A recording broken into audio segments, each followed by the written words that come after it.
Masayang pagbati po sa inyong lahat.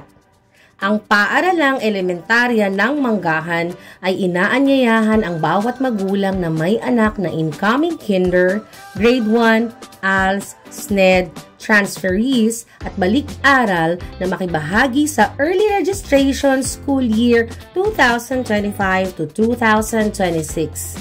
Ang nasabing pagpaparehistro o pagpapa-enroll ay magaganap mula ika-27 ng Enero hanggang ika-28 ng Pebrero taong 2025.